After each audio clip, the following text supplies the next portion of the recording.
Các bạn và mọi người cùng xem chiếc máy cắt DC Kubota 93 nha các bạn này. Đang cắt lúa này. Mình quay cũng hơi xa quá nha các bạn ơi. Nước không à. Mưa hổm gài nước dữ lắm nhiều.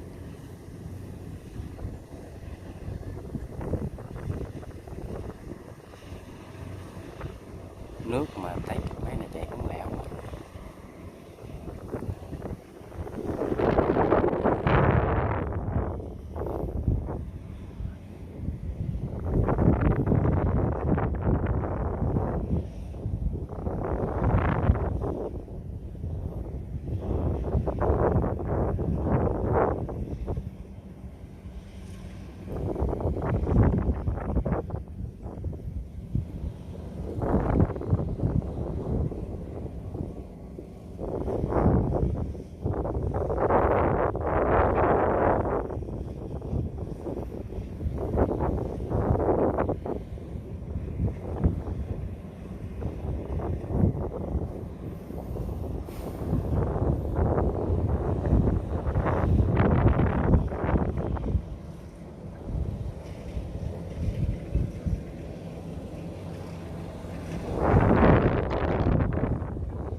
Cắt một miếng ruộng nữa các bạn ơi, bởi mình nhâm lại gần mới xem được, mình nhâm lại gần thì xem nó không rõ không.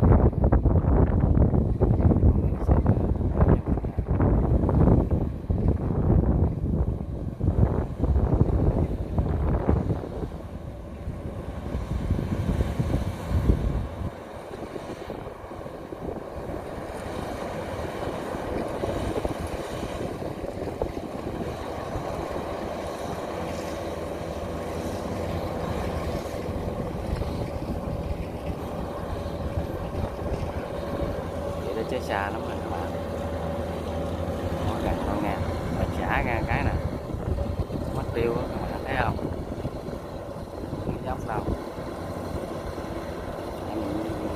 mình lên cho các bạn xem.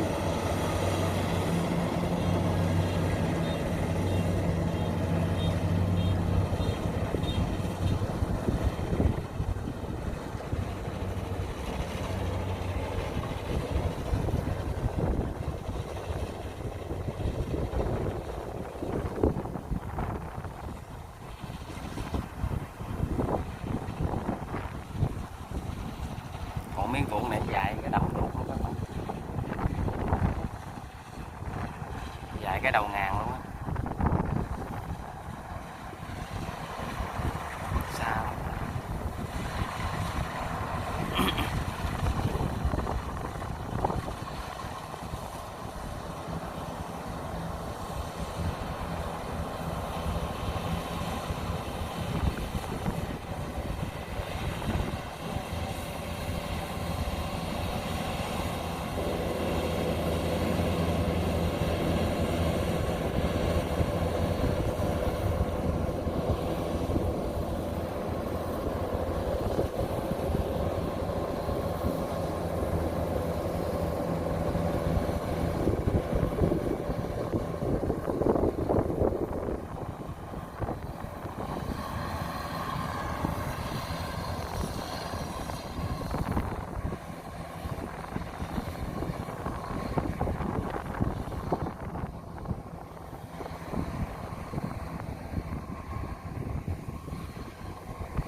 Đất dài cái bút trời bạn,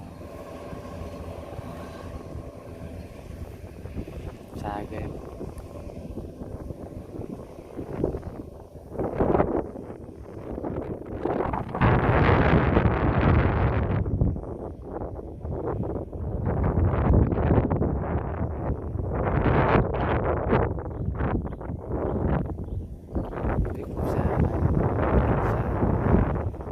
Mới được phân nửa đường.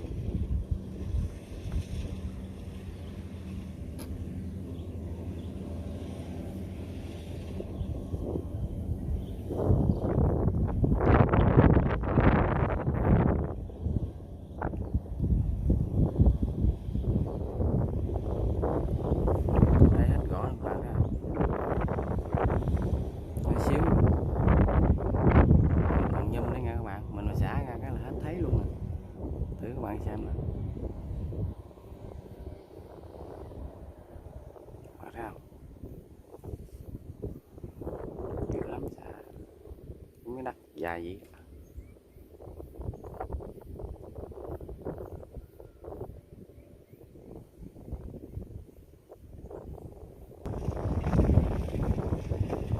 Cái méo, cái mấy cắt đằng, cái máy kéo đằng gì nữa.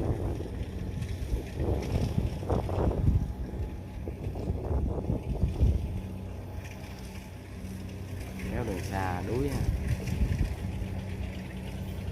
Đeo hoài cho không hết lên tới nè.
Quá trời xa luôn.